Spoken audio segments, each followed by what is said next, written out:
up, everyone, and welcome back to another video. And in today's video, we are back on another ranking list. And I'm excited to do this ranked list. You guys know I love doing ranked lists. And this is going to be a pretty long video, so we just got to hop right into it. So let's roll the intro. Let's go. Welcome in, everybody, to another video. I'm glad you guys are here. And now let me just say, we're starting off a little mini series here. This one will finish because it's pretty darn short. It should finish, I should say. And those couple of episodes we're going to be doing today, we're going to be looking and ranking the Detroit Lions free agent signings from other teams. Another one that we could do, which would be a really big one. If you guys want to see it, make sure you support this video because that'll let me know you guys want to see that one. But that video could be ranking every Lions offseason move, including coaching hirings, coaching firings, trades, stuff like that. So like the Darius Slay trade, stuff like that. We could rank all of those.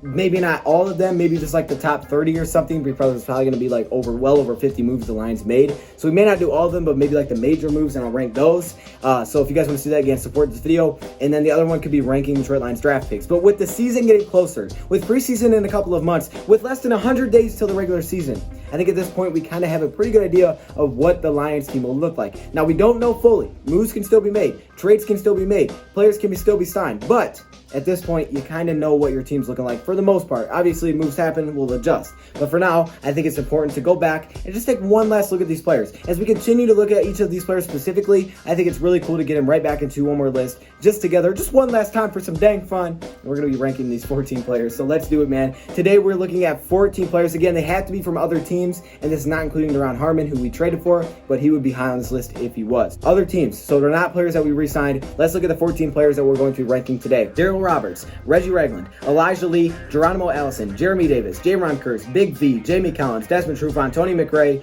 Chase Daniel, Danny Shelton, Nick Williams, and Josh Garnett. Now, I don't think I missed any. I think we're pretty good. So let's just hop right into this. Now, I'm going to tell you the three factors came into play when deciding where to rank these players. Here are the three factors, and they're pretty much like split, evenly. The first factor is value. How valuable are you based on your contract? Okay, do we get a good value out of that signing? If you're a good player and we got you for cheap, like a steal, obviously you're going to be a lot higher on the list, even than a player that might be better than you because you got it for a better deal, right? The next one is skill. So kind of like the first one, but if you're a good player, you're a good player. At some point, you have to be really good. That can outdo value. That can outdo what you were paid, because if you're really skillful at the end of the day, that's what's important, how you perform on the field. So skill is also another thing that you take into consideration. And finally, the role. Now, obviously, I don't know what the roles will be of these players. I don't know who's going to make the team, but I think I do have a pretty good feeling of, who's going to make the team and who won't make the team. Plus, this is kind of my prediction, and this is kind of this is my opinion of a ranked list. So I have to also use my own opinion over what the role will be for the players. So yeah, that's just kind of how we're doing things. So those are the three factors to take into consideration when ranking this list. Again, comment below what you guys would change about this ranked list. These are just my opinions. So let's just have some fun with it, man. Don't get too heated in the comment section. Let's just have some fun. Starting off at the very bottom of the list and working our way up, starting off at number 14. And again, I'm going to kind of fly through these, but this is no disrespect to these players. I'm rooting for every one of these players to be successful. But unfortunately, someone's got to be at the bottom. Doesn't necessarily mean I think you're bad or you're not going to be a good, player on this team if you're lower than someone else. It just means maybe I like that signing a little bit better. So let's get right into it. Starting off at the number 14 position, we have wide receiver Jeremy Davis, the former Charger wide receiver Jeremy Davis. Now, I'm really pulling for Jeremy Davis because he did a really cool thing, that video for me about a month ago. So that was really awesome. But Jeremy Davis, I necessarily don't see a role for him. I really don't see a role. He's 6'3", 211, not super athletic. He was kind of good in college, with Connecticut. In the NFL, he really hasn't had much of a role whatsoever. And for the Detroit Lions, our wide receiver group is so deep. He's already 28 years old. He was signed to a one-year, $1 million deal, so it's not like they spent too much on him where they would be really worried if he didn't make the team. I just don't see a spot for him. You already brought in Quintez Cephas in the draft. You had four main wide receivers in Kenny Galladay, Marvin Jones, Danny Amendola, and Marvin Hall. And you signed Geronimo Allison. But not to mention, you still have Travis Fulgham, Chris Lacey, all these guys competing. He may make the team. I'm really pulling for him. That'd be awesome if he did. But just based on my own predictions, I don't necessarily think he will. And because of that, I had to put him at the bottom. I can't put a guy that I don't think will make the team any higher than that, unfortunately. So coming in number 14 is Jeremy Davis. Hopping in to the number 13 position. At the number 13, we have Tony McRae. Now, Tony McRae, I think, could be a lot higher on this list. But for me, I valued offense and defense pretty high here, and he's mainly going to be a special teams player for me. I don't see a role for him as a cornerback this season. I mean, I think we're pretty deep at the cornerback position when it comes to the defensive side of the ball, but on special teams, he's going to have a pretty nice impact. And I do believe Tony McRae does make the team, unlike a guy like Jeremy Davis, and because of that, I put him above him. Tony McRae was with the Detroit Lions special teams coordinator before in Braden Coombs, so they're familiar. So I think he does make the team, and he actually has an impact on the special team side of things. Don't think he'll have an impact on defense like he's had before. He was signed to a 1-year, $1 million deal, so not super expensive, and I think he does have a role in special teams. I don't really value that role as much as some of the other roles that these players could be involved in. So because of that, I put him at number 13. But again, I do have high hopes for Tony McRae, and don't sleep on a special team unit. It is super important. The Lions definitely made that a priority this offseason. Hopping into number 12, we have linebacker Elijah Lee. That's super fast. He played interior linebacker, but he wasn't that big either. He really did remind me of Jalen Reeves-Nabin. I would say if you don't know who he is, that's probably the best way to describe him. He's solid in pass coverage. He was pretty good at Kansas State at ball hawking. And when I watch him, it was just okay. It was okay everywhere, and he can help on special teams. I think he could have a couple of snaps here and there at the linebacker position, especially if injuries occur. Hopefully that doesn't happen. But I also do think that he does have a role on special teams like he did before. Plus, he was signed to an $800,000 deal, which is cheaper than $1 million. So technically, it's a little bit cheaper. I don't know. So I put him at number 12. At the bottom here, it's really hard to rank these players, but I put him at number 12. Hopping in to number 11, we have wide receiver Geronimo Allison. And while I think Geronimo Allison could definitely make the team, and I actually think he probably will, I'm not 100% sure. I think he definitely could. To me, it really comes down to what happens with Jamal Agnew, because if Agnew makes it, I don't necessarily know if he has a spot, once again, because Cephas is probably going to make it. Then you got 6. You only kept 5 last year. However, Geronimo Allison, to me, has a way better chance than a guy like Jeremy Davis does. I think Allison gets a lot of hate, but honestly, he wasn't that bad. Sure, his yards per reception weren't great last year, but his catch percentage isn't that awful. He's had a couple of fumbles, but I mean, compared to percentages, like when you've had the ball in your hands, how many fumbles have you had? Percentage-wise, it's not very good. But again, he hasn't had the ball in his hands that many times. He's been solid. He was a solid receiver for the Green Bay Packers, and he's not going to be asked to be some great player. And as he continues to rehab and get more healthy, maybe he gets some of that explosion and burst back that he had earlier in his career. I put him at number 11. I don't think he's really bad, and I think he could have a little bit of a role. He was signed to a 1-year, $1 million deal, so not too expensive. I actually think this guy can make the team. I'm not sure if he will or not, but he does come in at number 11. Now, let's crack into that top 10, and here's where things start to get interesting. Coming in at the number 10 spot, we have quarterback Chase Daniel, the former Chicago Bear. Okay, now this was I would say this is probably the most hated signing I've seen this offseason. I would say the vast majority of people didn't like this. A lot of people did, but then again, there was a lot of people that didn't like this move.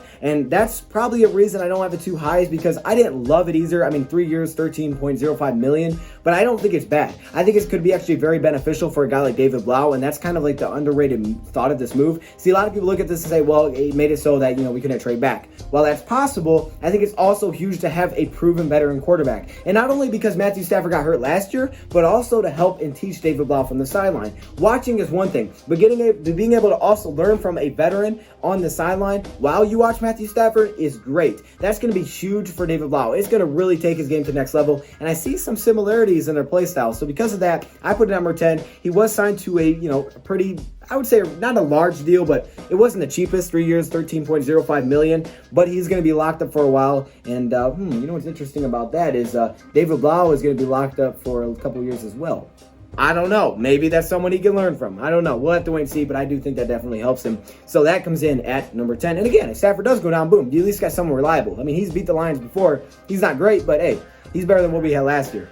Now, let's hop into the number 9 position. And at number 9, we have the linebacker from the Kansas City Chiefs, and that is Reggie Ragland. Now, Reggie Ragland, to most people, will probably be a lot lower. He was signed to a 1-year, $1 million deal, so much cheaper. And it's only a 1-year deal, and a lot of people look at that and say, oh, snap, he may not make the team then because that's such a cheap deal. But I actually do see a lot of potential in Reggie Ragland. Reggie Ragland, to me, is kind of I wouldn't say a one-trick pony, but he doesn't do a lot of different things. I mean, he doesn't add a lot to his game, and he doesn't give you a lot of different things than what our linebackers kind of already have. He reminds me a lot of Jarrad Davis, just more of a run stuffer. He's a lot thicker than Jarrad Davis, not as athletic. He's just an interior presence. I mean, that's why you're going to use him, and I think he will be utilized in certain situations, goal line situations, stuff like that. I don't know if he'll be out there all the time. I don't think he'll start, but I think he will sub in, and I do think he will make the team. And if this guy can have any impact with $1 million contract, that's pretty solid to me. The former Alabama Crimson Tide. Oh, here we go again. Here we go again. If you guys know what I'm talking about, then you know. But anyways, I'm putting Reggie Ragland at number 9. I just think he actually does have a role with the Lions. Maybe not a huge one, but I definitely can see him making the team. And again, it's a very cheap deal, and I think he'll be used for certain situations. He's really good at specifically what he does. And if you look at last season, you can easily look at him and say, well, he's not that good. He lost all his playing time. That's because the Chiefs went from a 3-4 to a 4-3. In 3-4, he was a starter there. If you guys want a whole video on Reggie Ragland, definitely go check it out. I do have one on him.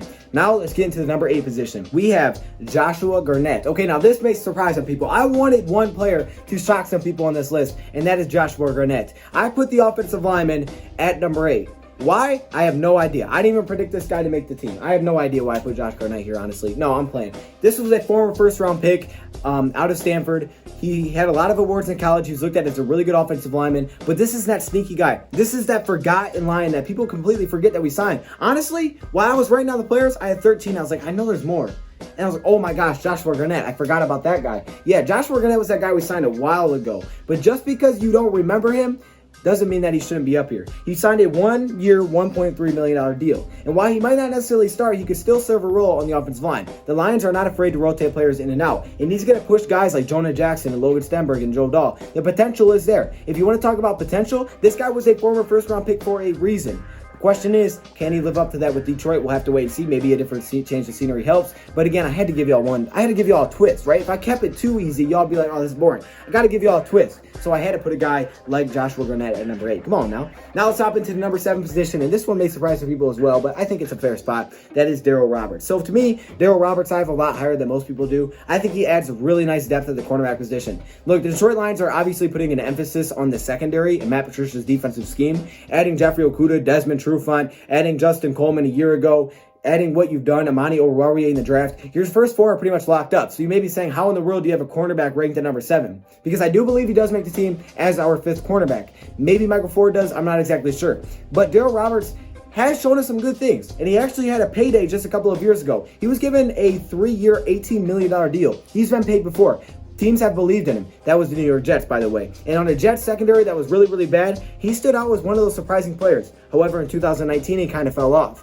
I do think there is a role for Darryl Roberts, and as a 5th cornerback, for the deal we got him of a 1-year, $1.9 million, I called him the next Rashaan Melvin for a reason. I don't think he's going to be forced out there as a number 2 cornerback like Rashaan Melvin was, but I think at times, when players are tired, he'll be able to step in. He's proven. He's the leader. It's going to be nice for Detroit Lions. Let's hop into the number 6 spot. At number 6, I have Jayron Kearse. Yes, I'm putting Jayron Kearse, or Jayron, I think it's Jayron. I'm putting Jayron Kearse a lot higher than most people would. I've actually started to fall in love with the game of Jayron Kearse as I've been watching recently. I've started to watch Jayron Kearse, and I've started to say to myself, I could see a legit role here. See, Detroit Lions, as I've been watching them, do run a lot of 3 safety sets, just like the New England Patriots do. And I was trying to figure out where Duron Harmon would fit in his defense. I see a lot of times Tracy Walker plays against wide receivers and running backs and tight ends like a man-to-man, like a strong safety would, which I think he will be this season. Then you have Duron Harmon as that free safety, and Will Harris kind of is that guy that mixes in that can do it all. But then I see a guy like Jayron Kearse. And what the Lions didn't do this season was draft Isaiah Simmons. Now, I'm not saying he's Isaiah Simmons, but with that size, you never know. You can mix him into the box. He can give you some coverage out of that linebacker position as a safety. And on passing downs, when you go to the nickel formation, this guy could be perfect. I'm going to put Jayron Kearse here solely on potential and size. Hopefully, he lives up to that name. He comes in number 6. Now, we crack in the top 5. This is where players get legit. This is where we're looking at great players. Buckle your seatbelt, man, because here we go. Coming in at the number 5 position, the 5th best free agent signing the Lions made, I have Nick Williams. Boom, man. Boom. Nick Williams comes in at number 5. Congratulations, Nick Williams. Now, Nick Williams has been pretty much the definition of unproven throughout his entire career. I mean, this dude's 30 years old, and up till last season, he had basically no stats whatsoever. The guy was out of the league. The guy had injury concerns. Oh my gosh, this dude just cannot find a role. But then last season, all of a sudden, Chicago said, all right, we'll give you an opportunity. And while a lot of the pressure was taken off of him, he did have 6 sacks. And you can't argue with 6 sacks from the DT position. You just can't. This guy can play probably some DN and DT. I believe he was drafted out of Stanford in the 7th round. He gives you a little bit of versatility. I really do think that Nick Williams could give us something. 2 years, $10 million, not the cheapest deal. But if he can build on it, he's a veteran at this point. Maybe he's starting to figure it out. If he can build on that, what he got last year, if that confidence is still built up high, he could have a solid rotational role. The Lions can use vets on the D-line, and we've been talking about it, right? Jamal Sheard, Everson Griffin. But we do have Nick Williams, and don't forget about him. I put him at number 5 because if he shows us what he did last year, 6 sacks from the D-line position, we'll take it. At number 4, we have the cornerback we signed this offseason to a 2-year, $21 million deal, and that man is Desmond Trufant. So I put Desmond Trufant at number 4. See, Desmond Trufant maybe isn't the best corner. Maybe he's lost a little bit of a step, you could say, right? He's not the youngest guy. He's the same age as Darius Slay. So I guess if that tells you anything. And he hasn't been the best cornerback last year. He only played 9 games. He did have 4 interceptions. He probably would have been a Pro Bowler if he stayed healthy. While his numbers haven't been great, they've been serviceable, especially as a starting cornerback. And at the time, we signed him right before we traded Darius Slay. So he's obviously the replacement to fill in for Darius Slay. He's going to pair with Jeffrey Okudah and give you someone that's at least proven. You know what you're going to get from him. You don't know what you're getting from Okudah. Desmond Trufant's still a solid corner. And like every corner, if you can get pressure, he'll look a lot better. If the Lions can do that next season, it's going to be huge. And I think he's actually going to be a lot more comfortable in what the Lions do defensively and more of a man-to-man heavy defense than what he was before with the Atlanta Falcons. I think the potential is still there. 4 picks in a year, and you only played in 9 games. Honestly, the other stats, they're important and all, but that just shows me you're still a ball hog. So at that point, I'm looking at you and saying, okay, this guy can do something. He's still got something left in the tank, so he comes in at number 4. Now, into the top 3, the big 3. We have a couple of players left. Only a couple of players because we're at the top 3. Coming in at number 3, at the number 3 position, is the guy that we are hoping can live up to all of the hype. And that is Big V from the Eagles. Big V comes in at number 3, the Detroit Lions' future right tackle, I believe, for the Detroit Lions. Now, for me, Big V, I don't even know if he was on my top 5 last time I did this. That's why I said my thoughts have changed. My thoughts have changed since last time I did my top 5, all right? I've been watching these players a lot more, and I've seen them specifically and focused on them. And what I've seen from Big V is potential that's out of this world. This guy can play every single offensive lineman position. I mean, some can play both tackles, some can play both guards. This guy can play it all. You need him at guard, do it. You need him at tackle, do it. He was more successful at tackle position. He's still young. He's been behind 2 of the best tackles that he's gotten to learn from year in and year out. He's a way better run blocker than what Rick Wagner was last season. And honestly, he's probably just as good, if not better, at pass blocking. Like I said, he's still young. Yes, he was signed to a big 5-year, $45 million deal, but the potential is through the roof, man. And this guy could, if he lives up to the hype, this guy and Taylor Decker and Frank Ragnow, give Taylor Decker an extension. Now you have Decker left tackle. You have both of your rookie guards, right? Those guys still have their rookie contracts. You got your center and Frank Ragnow, and then you have your right tackle, Big V. I see so much potential in Big V. He's a really good player. You guys have to go check out my video on Big V if you're concerned about him, because I was until I started to watch him. Now let's hop into the number 2 position. And there's 2 players left, all right? There's 2 players left. There's Jamie Collins and there's Danny Shelton. Last time I did this video, I put Danny Shelton at number 1. And this time I do this video, I'm putting Danny Shelton at number 2. Danny Shelton to me is number 2 now. Yes, you got demoted from number 1. Look, last time I put him there simply because of value. 2 years, $8 million for a starting defensive tackle. That's one of the most important positions on this defense. When you only bring 3 players, you need a great DT. And this guy's coming off the best season of his career with 60+ total tackles, 3 sacks, one of the better interior defensive linemen in the league. For $8 million on 2 years, I would have loved the deal to be longer.